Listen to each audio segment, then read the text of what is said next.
That's okay.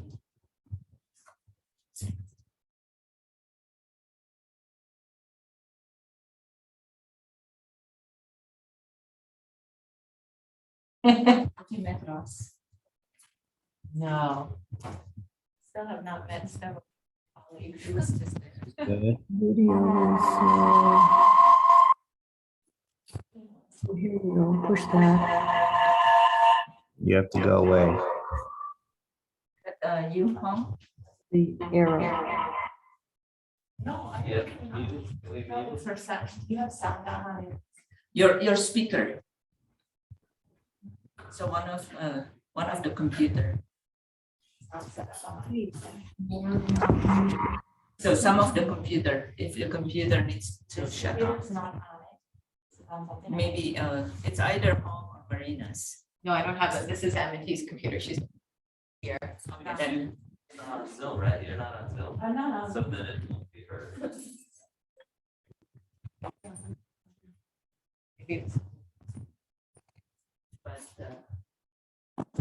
Yeah, I think it's fine now, though.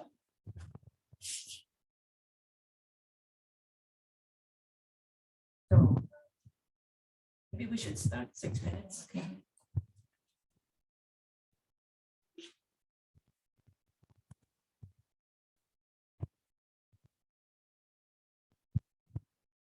So aloha, everybody. My name is Krishna Suryanatha from the Department of Geography and Environment. And today, it is my pleasure to welcome back Dr. Micah Fisher, a 2019 PhD graduate of his department, who is now a research fellow at the East-West Center.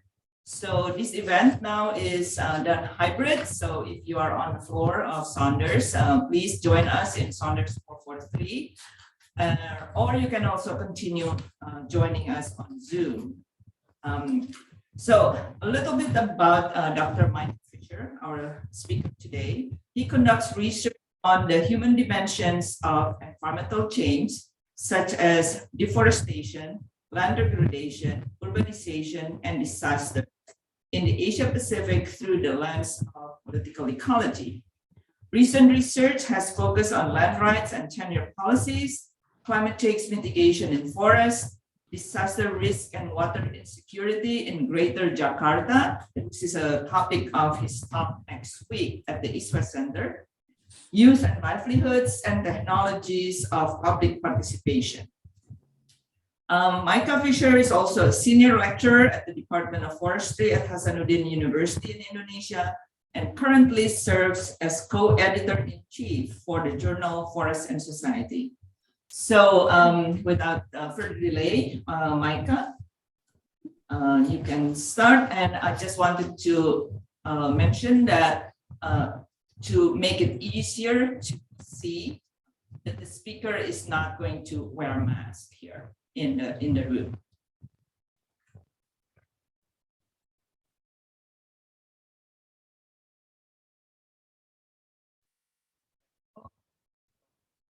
Yeah, Selamat pagi. It's great to be here in person.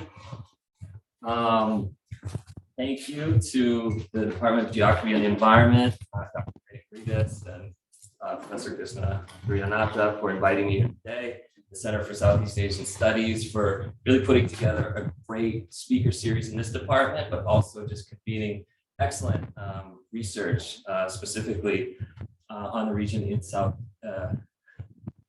Southeast Asia scholars as well. I think this talk also really continues well from last week's talk, right? So last week we heard a great talk by Dr. Ponang, who's talking about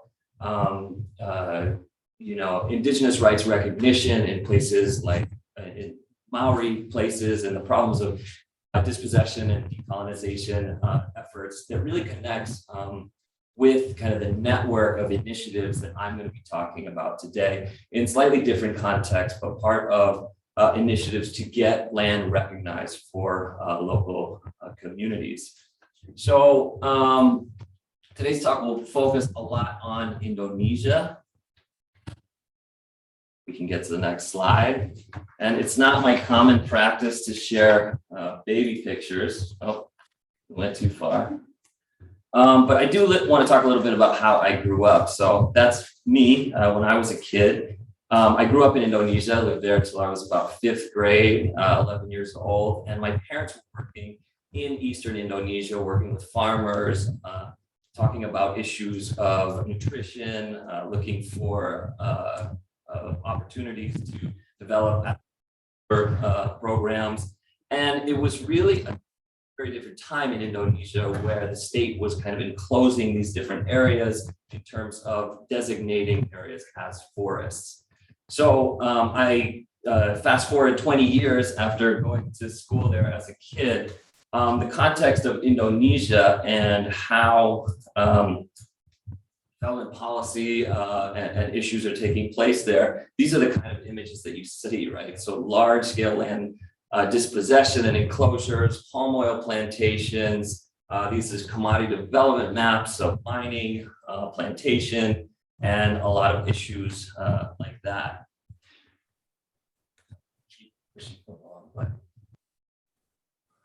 So that's really what raised my interest when I began doing this research about 10 years ago, 2013 or so.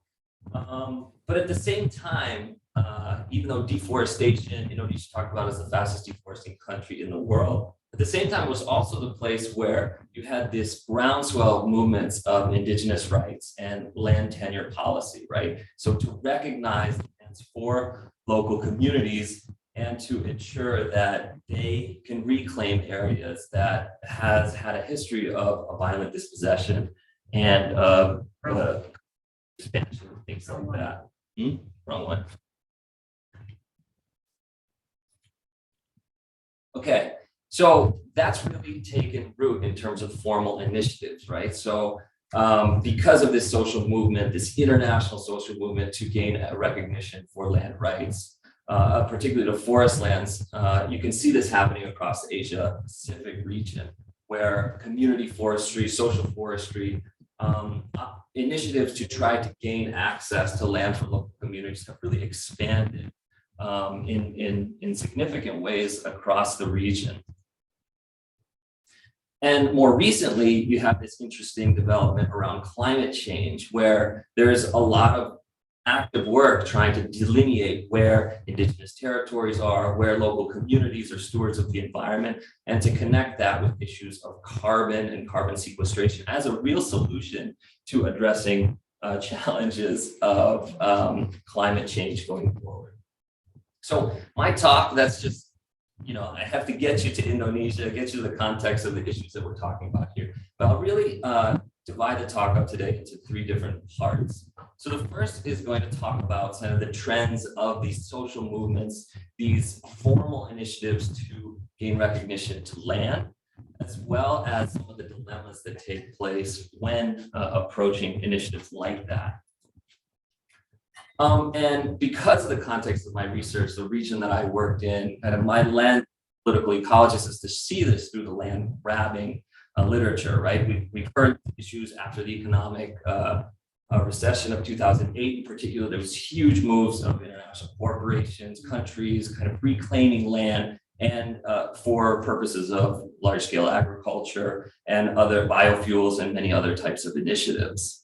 And so in the context of land grabbing initiatives, I started to think about how this connects into the corollary of that. So thinking about it in terms of land returns, right? So how does this international movement connect with state-driven initiatives, this large expansion of regulatory efforts to gain access to land for local communities, as well as how that then changes the mechanisms, the regulatory systems, and the questions of who gets access to land. So when we're thinking about land returns, it's really driven by 3 overall kind of imaginaries. The first is one around rights, right? To gain rights for people who could potentially be dispossessed of their land or have been dispossessed of their lands. The second is really framed in the context of livelihoods. So livelihoods in the sense that people, it's framed in this rural development, social welfare kind of initiatives to get opportunities, economic development opportunities for communities. And the third is really this, since the 1970s, there's been a lot of work on community-based resource management to frame the idea that local communities have a huge role in conservation, right? They're closer to the resource, they have more incentives in managing it sustainably.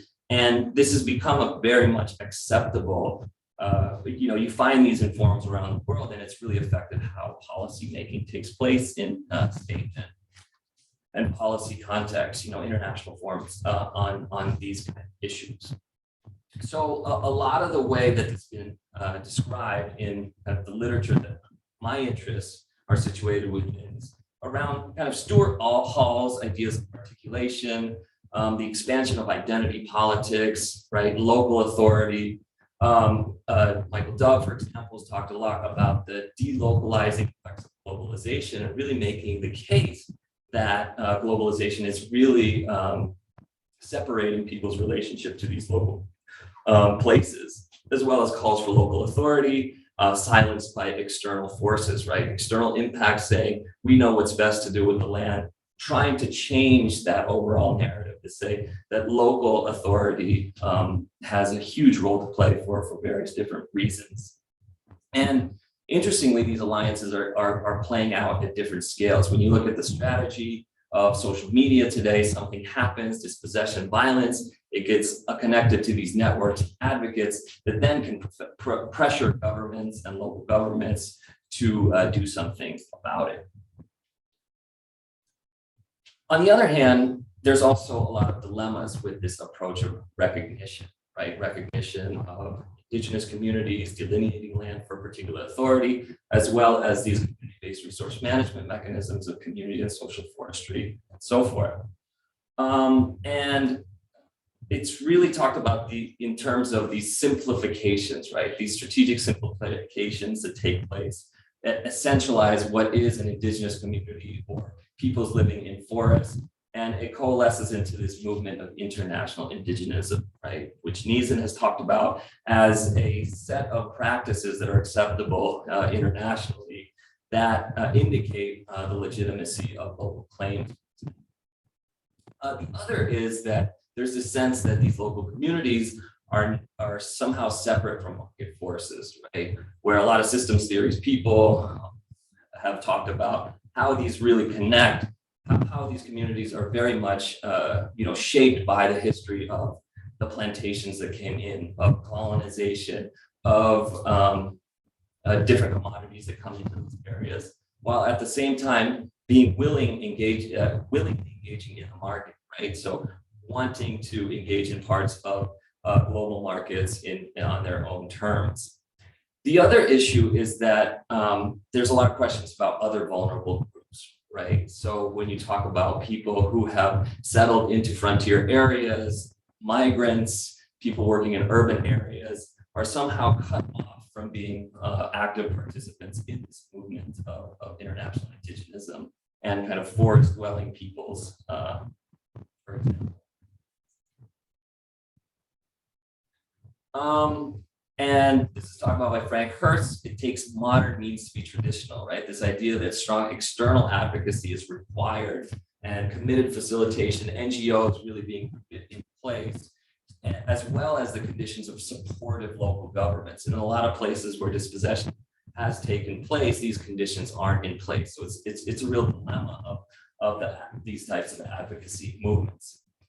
So what I was really interested in approaching this research is, I've described kind of how the movements approach this strategy of gaining legitimacy and rights. I've talked about what the dilemmas of those are, but also what I became really interested in looking at the literature that's available is the aftermath, right? A lot of times there's this spotlight on a community and you gain recognition, there's this moment of triumph, and then everything looks away, right? But all these forms of how you set up the institutional mechanisms for place, it's kind of seeing this in terms of beyond recognition. And Anna Singh has talked about this in terms of the room for maneuver, being able to use these terms and these social movements and these advocacy networks to be able to make claims to a place. And more recently, political ecologists like Micah has talked about this in terms of the politics of possibility. But this is real, right? In Indonesia, this is the Indonesian president holding up real permits to land to give back to communities and to gain formal access to these lands. Very quickly, for those not familiar with Indonesia, this is a map of Indonesia. It's fourth largest country in the world by population. 126 million hectares has been classified as state forests, right? So 2/3 of the country is technically administratively a forest. And at the same time is divided into these different categories: production forests, protection forests, and conservation forests. And so from less than 1 million hectares of these social forestry, these permits getting back to local people, they want to expand within the next 5 years to get to 10% of the forest estate, to give permits for access to local community. And just looking at this map really shows the legacy of development in this country, how lands were delineated, what the political economy and history of the region is, and that's been. And again, just a reminder how these ideas of being specific rights to land is being shaped in terms of rights, getting rights for people who were formerly dispossessed, livelihoods, so economic development, opportunity for rural development, and conservation. So specifically in its interest to protect forests. And it's real, right? This is plans, they have maps. They have indicated there's 12.7 million hectares of forest, and that's about the third of the size of Japan, right? We're talking about huge land areas being mapped out, being classified for recognition. So, big picture. Now I want to shift to the more specific case study where I did my research, where I spent between 2014 and 2017, almost 4 years going back and forth to this place, and continue to be very closely engaged with the communities there.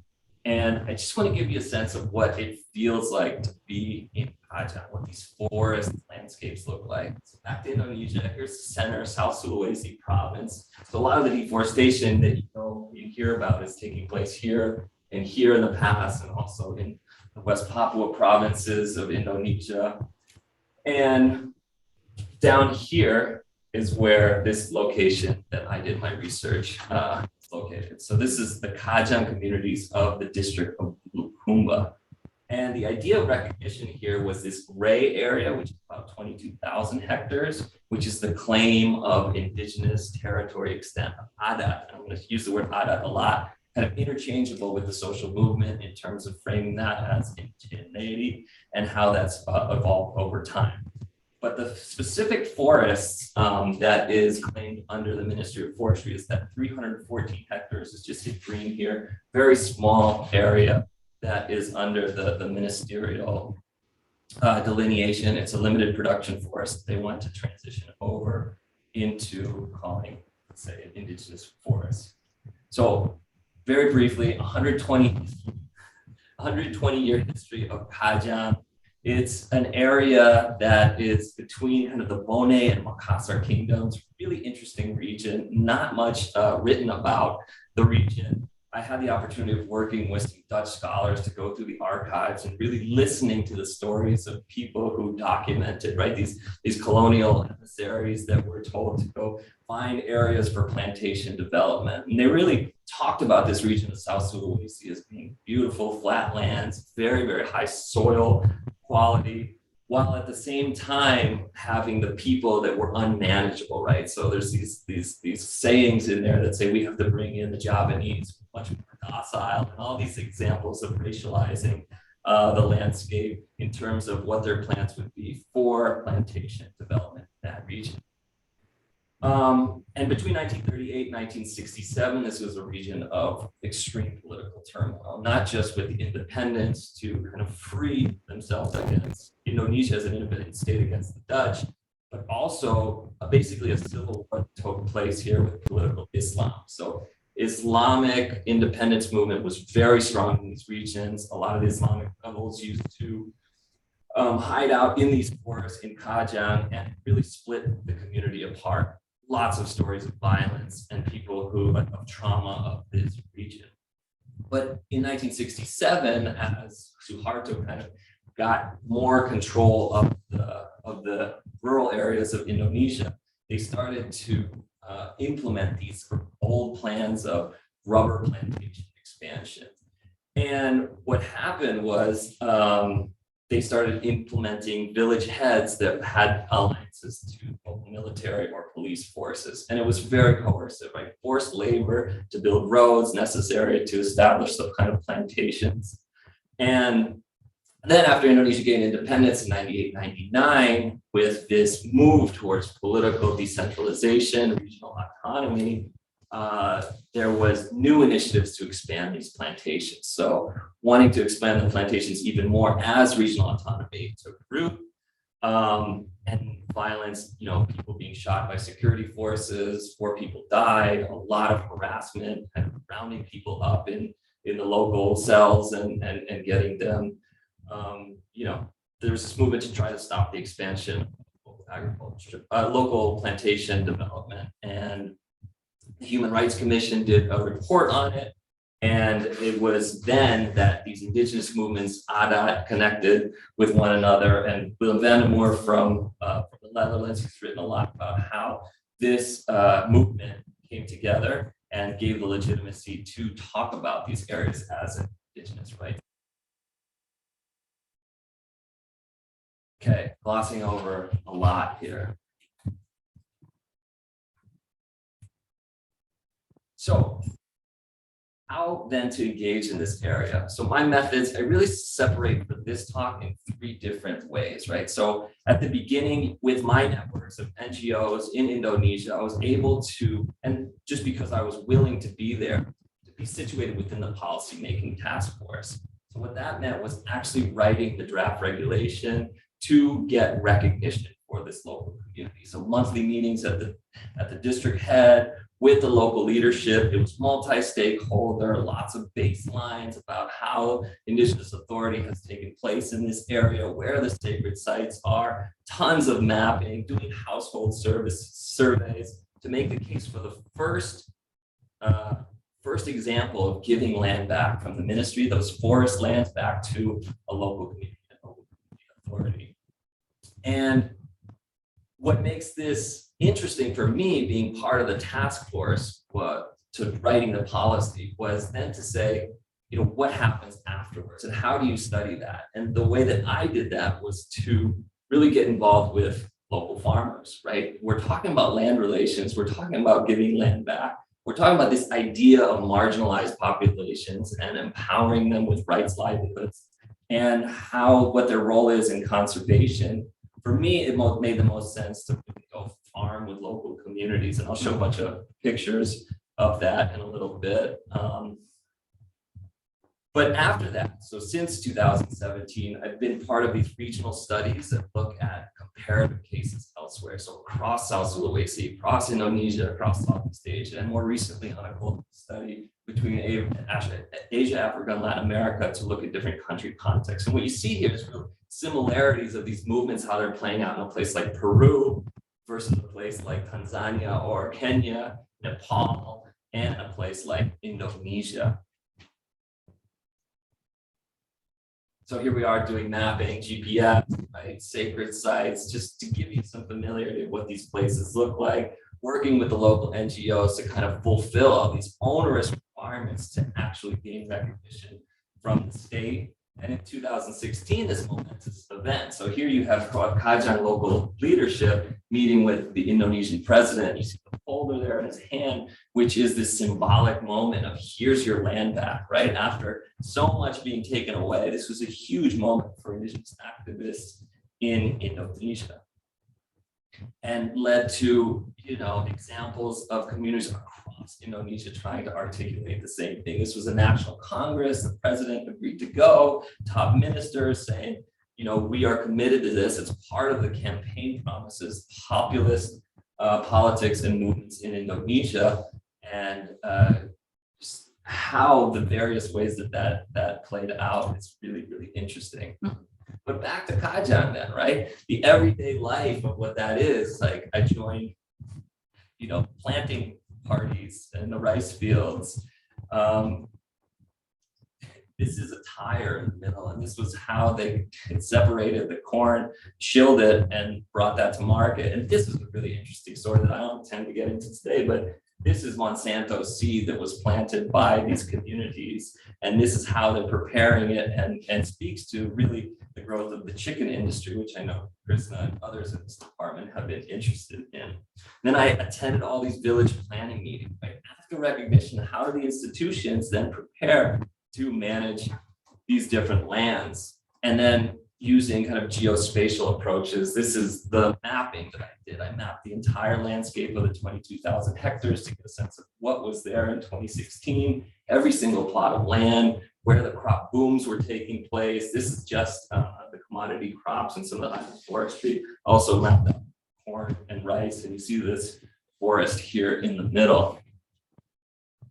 And this was really important for just really getting kind of some broader scales of how land use change was taking place, and when situating that with how tenure works, how people make decisions about who gets access to land, it really paints a really interesting picture of change. But the mapping in itself only shows a static image, right? So now I want to transition to a specific moment of this research, and this was the final public consultation when everything was getting signed off, that this was going to be the lands of recognition. Here's the regulation. You've succeeded. And being at that meeting really showed me how differently different stakeholders, different groups who were involved in the process, how they viewed that moment. So these are people, officials, right? Top level officials from the Indonesian government, local government, dressed as local community kajang, right? We respect this. This is something we're proud of, giving land back to local communities for their authority, taking off their shoes, walking barefoot into the traditional areas, leaving their cell phones, no cameras allowed beyond this site, and going into this area to meet. And there was this moment at the beginning where somebody came in with a red shirt and immediately disciplined, told to leave, right? You're not allowed to be here. You're not following the rules, even though this was just a local farmer who was walking through the area. And it really just showed the kind of the disciplining power of this whole movement and how it takes root in place. You can't take pictures again from the inside, but this is from the outside looking in. This is what one of those structures looked like, packed into this area, you know, Kretek cigarette smoke filling the air, local traditional snacks, talking about line by line what this regulation means, right? Opened up by the Javanese officials coming in from Jakarta, talking about how proud they were to see this forest, and then finally giving the opportunity at the very end for the local customary leaders to speak. And there was this real strange moment where the Amatoa, the kind of real customary leader of this area, began to say, you know, making the nods to the environment, say, there's no kajang without the forest, there's no forest without the kajang, right? So establishing that we have this authority here. But there was this change that happened to really signify his nervousness about what's happening here. It was to say that, you know, we don't want any additional territorial change. This idea for the regulation really came from outside. And, you know, we don't need any recognition for ourselves. We know who we are. And so that was really surprising. But he also said it in the local konjo, in which the Indonesian speaking audience really didn't understand what was being said, except for kind of this moment of recognition. And his whole point is that, you know, it's these cultural forms that take place here that's important, not this recognition of a piece of paper that takes place from elsewhere. And at that moment, you could really see, and afterwards talking to the key proponents of this, is how the state has entered through these movements for recognition, right? So this is a local village election, and there's like this is high stakes. There was a murder that happened based on who contested this local village election. And when you become a village head, what happens is at the same time you are also conferred customary leadership. So you have this kind of shifting of the power dynamics of state-sanctioned indigeneity versus the local cultural forms of how that takes place. And this is a huge event. There's all this betting that happens on the side about who's going to win. There's all the investments that go into place. Whoever made like the biggest harvest the year before, those are the ones that are running for the local elections and really have access to these decision-making processes.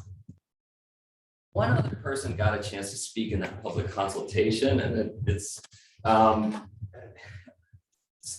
person who became a really good friend of mine. I farmed with him a lot. I couldn't keep up with this 60-year-old man, and he's totally fine with me showing this. He's very outspoken. Every meeting he goes to, he always insists on saying something.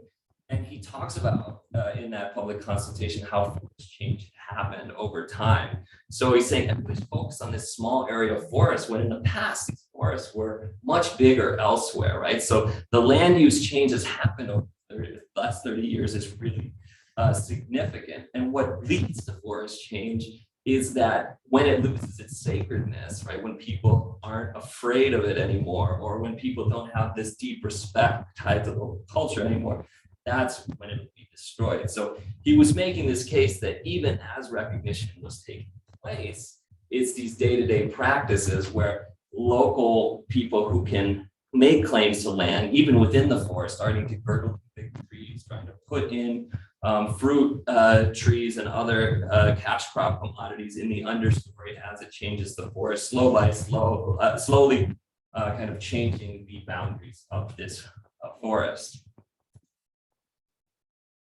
Another really important conversation that happened was between the provincial forestry officials and with the indigenous activists from the national level, right? So they were under the impression that said, yes, we're recognizing this as indigenous forest, but if the function of the forest changes, then that is grounds for us to, in the future, be able to reclaim it and to do replanting initiatives in these places. So by no means was recognizing this forest as an forest, indigenous forest, kind of a final moment of this political moment. It was the beginning of also kind of making new claims and legitimacy over those forests. Finally, the forest rangers, and these were the most interesting group of people that I think I spent time with, right? We spent a lot of time going through and around the forest, pointing out why certain boundaries of that forest were placed. And they're local Kajan, right? They were hired as local people that really feel closely important in the role of protecting that forest. But they said that once this recognition happens, that also takes away all the resources. They lose all their jobs, the illegal logging claims that are happening in the court. They don't know what the legitimacy of those claims will be anymore. They're going to be repositioned to other places across the province where they have to leave their families and homes to work on other forests.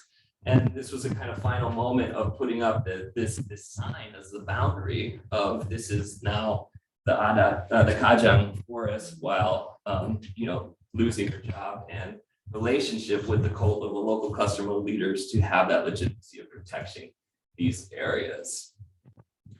Finally, another really interesting perspective around this forest was around the local activists. And there was a sense of disappointment of local NGO activists who've been fighting for rights to land for a really long time, and the relationship with the kind of singular focus of we just need to make this production forest become an indigenous forest, because that will be the basis of contesting forests all over Indonesia. But he became really bitter and really cynical about it. He just said, it's just another fish pond. And this reference was to, they fatten up the fish and then they go harvest it and they go on to the next project. So the project idea of what these NGO movements are all interested in, how they move from place to place, how it's an industry and how you move up the system in terms of your profession, was a real disappointment for somebody who was a local activist so committed to the place. And I show this picture here because this was as the village authority gained resources to implement their programs. based on these initiatives, it was about tourism, right? How can we attract people to come visit the Kajang, to see this area, and to enter it into new areas to open up the economic development? And I don't say that with any, judgment, right? I understand the perspectives of these various perspectives and why they approach these opportunities and initiatives in the ways they do at these times.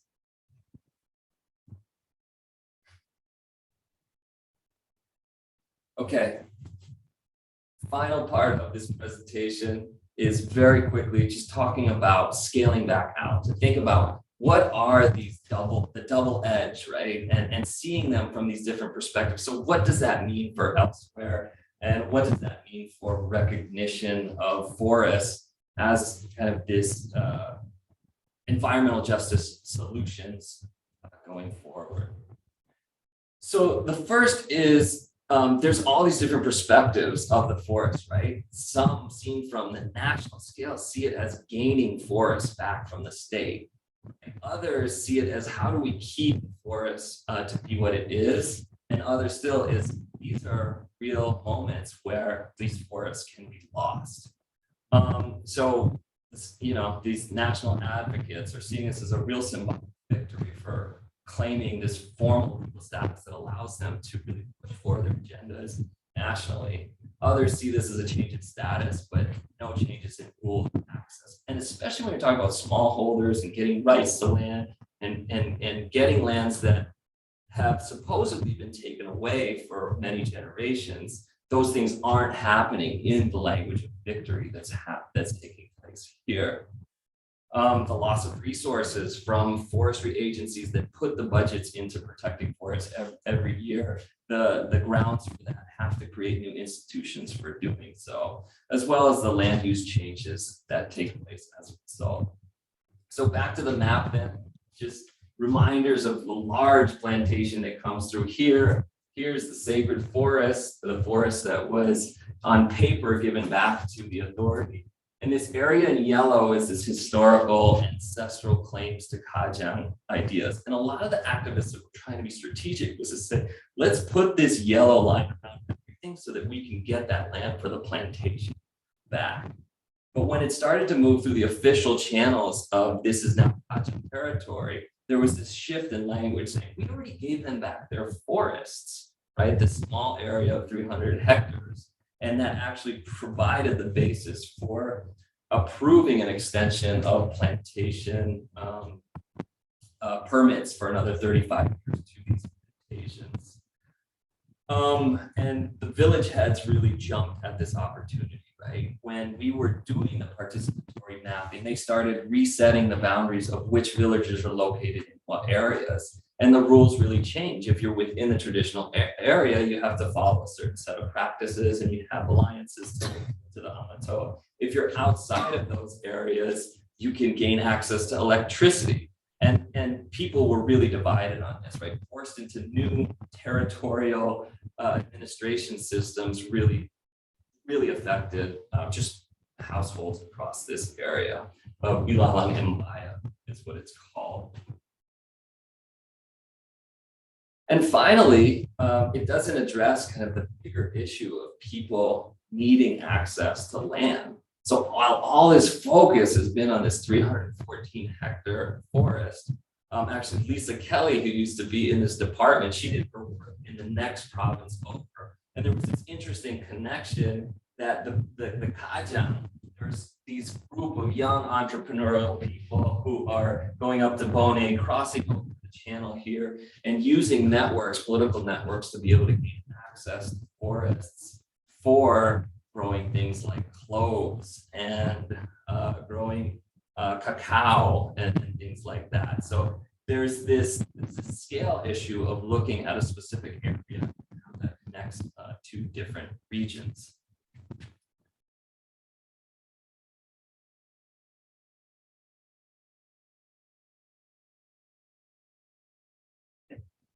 So comparatively then, I did multiple visits, quite a bit of research in other village forests. So in South Sulawesi, there's this place, Borong Rapoa, where recognition was really seen as enclosure, right? You get this permit, But now we're not allowed to cut down the trees that we had planted 30 years ago as part of our investments to send our kids to college later. And that really, really created a lot of tension in that community. In Capenetea, the next village over, there was all these initiatives to support honeybee farmers that gave access to some people in that community to really expand their businesses.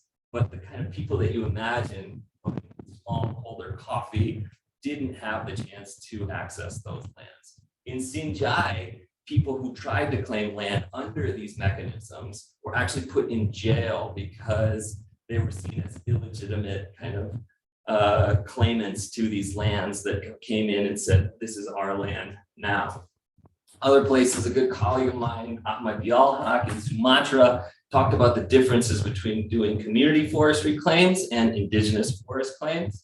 And what happened was this really interesting dynamics where migrants had developed these alliances with a local indigenous community to make claims to land. But the company that they were claiming from came in and said, well, you're not really indigenous because you have all these migrant communities. It really undermined and took away a lot of the lands that they had slated for part of their initiative for gaining recognition. Kalimantan, other work, where you really have these tensions of a particular kind of Dayak having legitimacy over others that become problematic very quickly. So here I put this map here. This is the indicative map of social forestry across Indonesia. We're talking about a lot of land in a lot of places. And what I would say, rethinking about these issues through this idea of land returns, and going back then to Anna Singh's ideas of the room for maneuver, right? Is this the opportunity, a strategy to be able to claim land in new ways that weren't available before? And how are those issues playing out? And what I really want to show here is this should be seen from its powers to gain access or to exclude. Right? There's wins and losses that are happening at different scales for particular political moments. This should be contextualized when we understand this growing idea as an environmental justice solution from a global scale.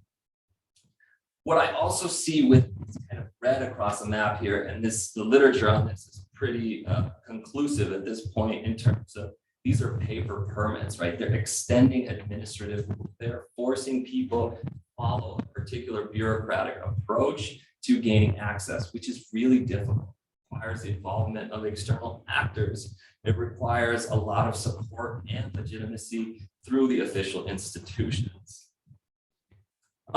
This tendency to look away after recognition, right? Let's spotlight this area because we need to support them. And because resources get stretched, we need to go to the next challenging situation elsewhere where a mining company is expanding. So how quickly these things move is a really, really important element of it. But this case of the Kajang, and I really wanted to go deep into the case, really shows the power of the model, right? The icon of a specific precedent-setting case and how we use that to really evaluate what's happening elsewhere. And I hope I've been able to show that in some ways today. And again, this is a moment in time. The politics are changing. And what folks like Tanya Lee has been writing is that this movement has really failed to capture kind of this groundswell of rural smallholders in terms of determining what outcomes are on livelihoods across Indonesia. And that doesn't mean that these moments of secure recognition and formal recognition can't be the basis for future change, right? It is a moment that's significant that can affect how these decisions take place going forward that might not otherwise been possible. And I'll just end right there. Thank you very much.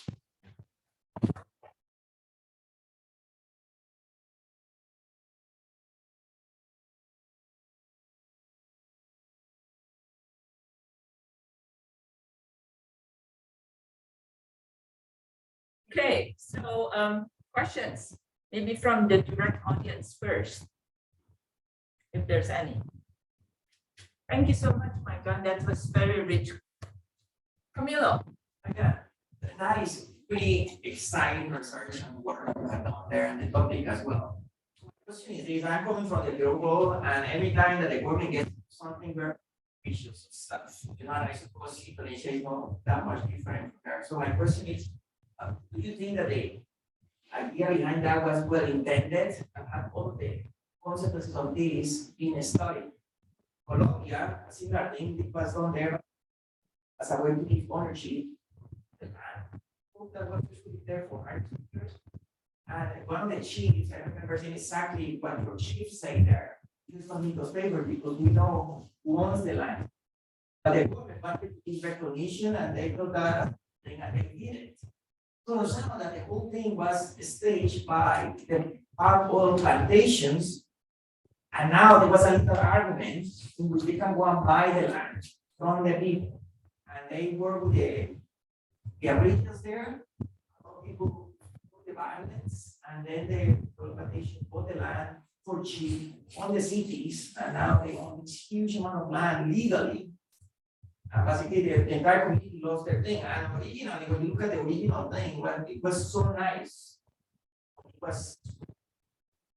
Have you guys thought about the consequences of this? Like, for instance, I'm thinking here how the state of which is debilitating the resources that are already in place, protect the forest. Can that be used as an argument now to make those lands and do things that are not so good? I don't know. Anyway.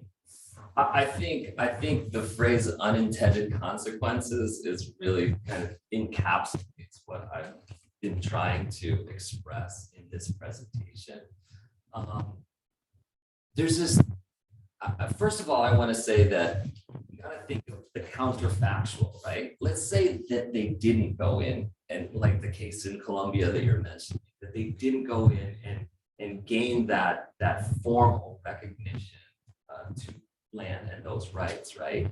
I mean, the opposite of that is they could just be erased forever, right? A plantation comes in, violent dispossession, and that's where people really see the potential of this being a network of advocates to say this isn't right? You can't just come in and bulldoze and build palm oil plantations and remove people from that landscape.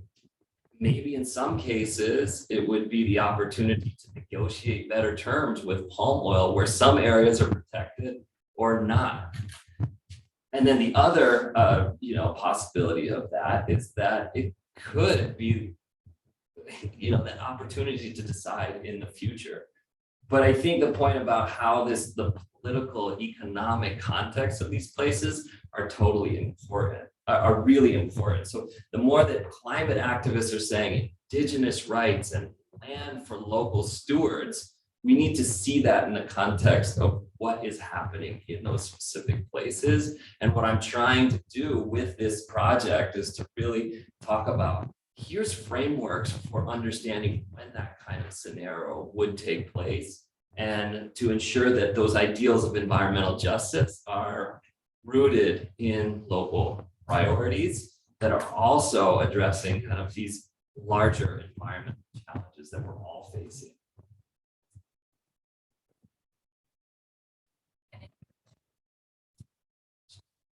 Shannon?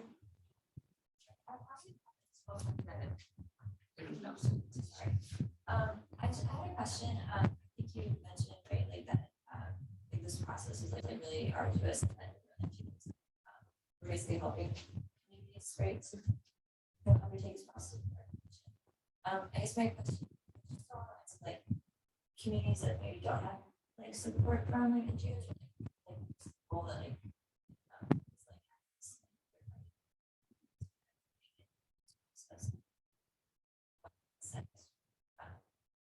cases on their support, and they're still able to kind of Yeah, I think the other way to look at it is this offering more opportunities for communities that didn't have that political opportunity before to have a little more strength and power and connect with these larger networks. It's a social movement, right? And if it connects with those interests, then it could really change the way the political systems work in place. And I would say that place like Indonesia is actually, this is a really critical eye at understanding how those processes take place. But if you look at other contexts where there's much more coercive governments, that there's no participatory elements in place, things could be a lot worse, right? With those pictures of Jokowi, he's leaning into this populist movement, right? Holding up papers saying, we're giving land back to local communities. And like his top advisors are coming from these NGO and activist movements being placed into the government. And, surprisingly, I was invited to the president's office to talk about this story, about what would happen when these things get operationalized. So that's unique, right? There's a willingness to listen and real interest to do something about it. And that's why I think I've tried to frame this as something beyond the recognition, right? The aftermath of after seeing we succeeded, victory, but what about those persistent land dilemmas that people are already facing? And how does that then reshape the local institutions that manage these landscapes? Thanks a lot for your presentation. I really also enjoy your storytelling. It's kind of exciting, waiting to see what happens next. I guess my question's around scale, right? And so now I'm wondering, in the aftermath, if the local indigenous are kind of ignoring the state, right? If they're sort of able or choose to sort of organize themselves. And then I don't know in terms of a comparison, but were there other groups who rejected this opportunity, whether it was the NGOs or, because they sort of saw the administrative entry in there? Yeah, so actually another Konjo speaking community, just really close to this area, who is somebody who the Aman, the activist, the largest network activist organization, he's a main proponent of their national meetings, and he's one of these back to the land people. He's really, he's living the whole idea of that. But it's so interesting that he talks about when Aman first came into his community, it was a tsunami. He literally used the word tsunami to describe the effects of how it disrupted all the local organizing that they had done, right? And he has a voice within those larger network activist organizations and can influence and say what the implications of the projects and local smallholders, seeing who gets the benefits of these initiatives in terms of how that relates to organizing. And I think he's really helped kind of spotlight, the legitimacy and how important that is, the downward accountability, how these claims are being made. But the scale question is so slippery, right? When you talk about a national movement of a country that's 2 million hectares, talked about in terms of how fast deforestation is happening. We need to give land back to people right away. Let's do it as fast as possible. But then when you just go down to the whole provincial politics of what that looks like, or even the village scale politics of people trying to position themselves. As geographers, we all know the scale question is so important, but how those then transform into these very textual movements and political networks and alliances is really important.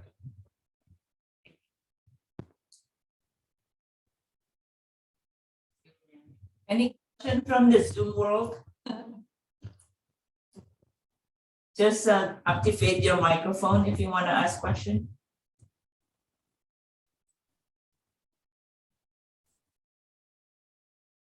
Hey, Micah. Hi, Aurora. Great to see all the stuff you've been doing. Super interesting. I guess I was thinking, and I was wondering if, every case is different, but what would you say that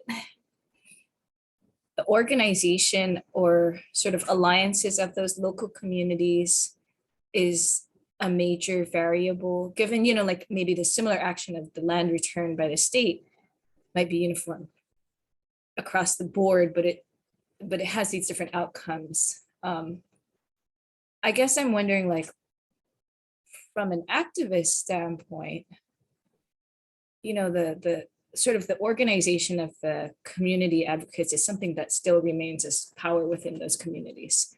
How much of an influence does that have, you think, on sort of shaping the trajectory? Or is it alliances with outsiders that is also important? I mean, from your survey outside of just the Kajang. Well, actually, that point in describing this as a politics of possibility, which political ecologists have done in the last 5 years or so, I think is a way to look at that. And I'll keep it at the Kajang story to respond to that point, because in a separate area of my research, I've worked with local, right? So young people, how do they see the future of these landscapes? Why was this important to them? And what would they like to see in these places? And what I'd say is that there's just this extreme amount of pride in the president recognizing the small community like the Kajang, right? So it's really been great for people for Kajang identity, especially because they are under attack so much by political Islam in this region, which is very strong, that's trying to kind of break and change customary and cultural institutions in very specific ways. But what I found out in the youth research was it became this class issue, right? The issue that the communities from the people who have land, the landed elite, the ones with the large rubber land holdings or the cloves or who made it big on the black pepper boom, those families that then got to go to college and be in Makassar, the big city, and then came back, have these ideas of what they want these places to be that are filled with a lot more possibility than, say, the communities that are dependent on small plots of rice farming. They're having to migrate just to use their labor to harvest rice in the nearby province. That they have very different ideas of what this moment meant, and what the opportunities are for their lives and livelihoods. And there's a lot of cynicism from these people that don't have land. They see it as like, oh, it's just another opportunity for local elites, the people who have already made it big, who already have access to land to kind of control things more, rather than these youth that say, the precarity of the opportunities that these people, youth of the left that don't have as much land, how they see their futures playing out. But again, this is just a snapshot in time, right? How those coalitions come together and establish new institutions and create new strategies, what the implications for that would be, is still unwritten.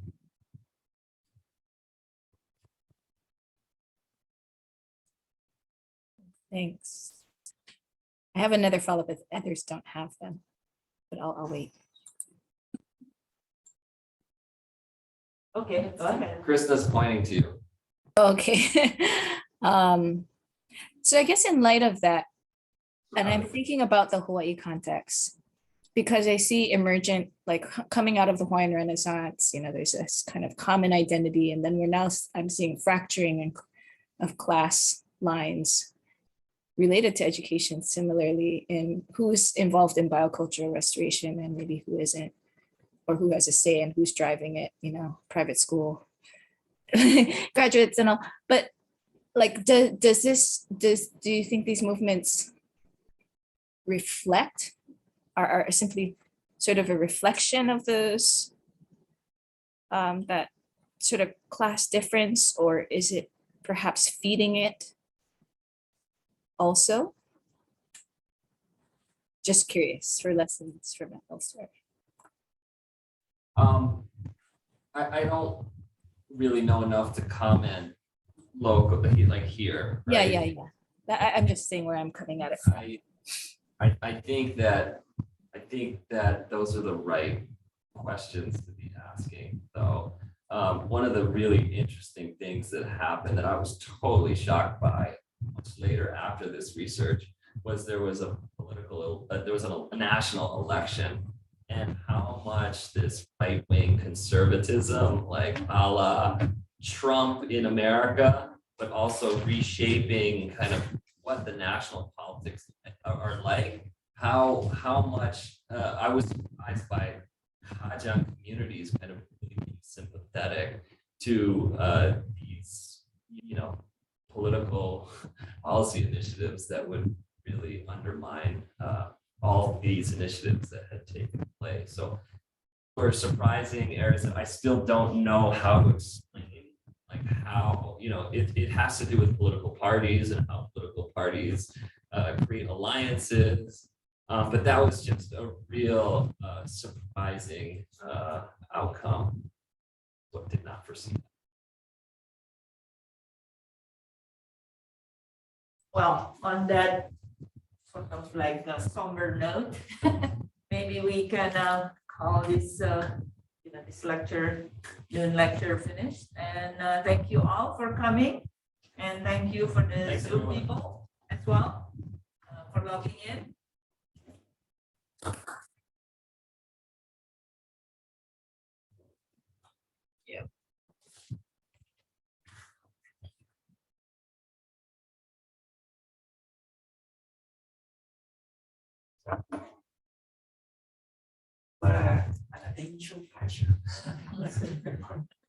Well, we did.